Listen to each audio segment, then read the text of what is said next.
สวัสดีครับผมวันนี้ก็จะมาบอกวิธีเสียงโปรแกรมเสียงของคน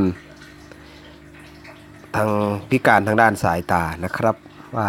เขาเล่น YouTube เล่นไลน์กันยังไงครับเขามีทอล์กมีเสียงทอล์กนะครับจะมีเสียงวาจาด้วยแต่ติดตั้งทางเพจสโตร์ก็เสียตังค์นะใช้ฟรีได้1 เดือนแต่ของผมนี้ไม่เสียตังค์ใช้ตลอดชาติครับโอ้ยฟังแล้วดูดีอ่ะไปกันเลยนะครับไปดูที่เฟซไม่ใช่นะครับอันนี้ไลน์มันจะมีเคอร์เซอร์ไม่ใช่เคอร์เซอร์ครอบอยู่นะครับแล้วก็จะเข้ามาประมาณนี้ก็จะประมาณนี้เครือข่ายซื้อขายสลาก260ก็เราก็เข้าไปเขาให้แต่ผู้หญิงใส่สยุราภาอย่างนี้ใช่ไหมครับก็จะอ่านเขาก็จะปัดลงสมัยถ้าหวยไม่เหลือไม่รู้จะเอาขอให้สมพรปากทีเถิดนวดนี้ไม่ถูกเลยนะแต่งวดเขาให้แต่ผู้หญิงใส่ไม่ใช่หรือประมาณนี้นะครับก็มันก็จะมีเคอร์เซอร์ครอบอะไรประมาณนี้ออกหน้าจอหลัก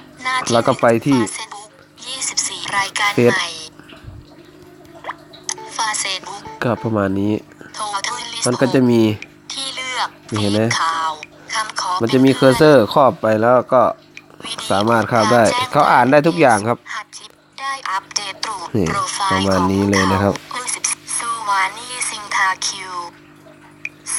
นี่ก็ประมาณนี้ที่แนะนำเมนูเรื่องราวการแจ้งเตือนครับลูกจำพาห้ามนี่ประมาณนี้โอเคนะครับก็พอเข้าใจแล้วว่าคนตาบอดเล่นได้ยังไงเพราะมันมีเสียงครับนี่ก็การ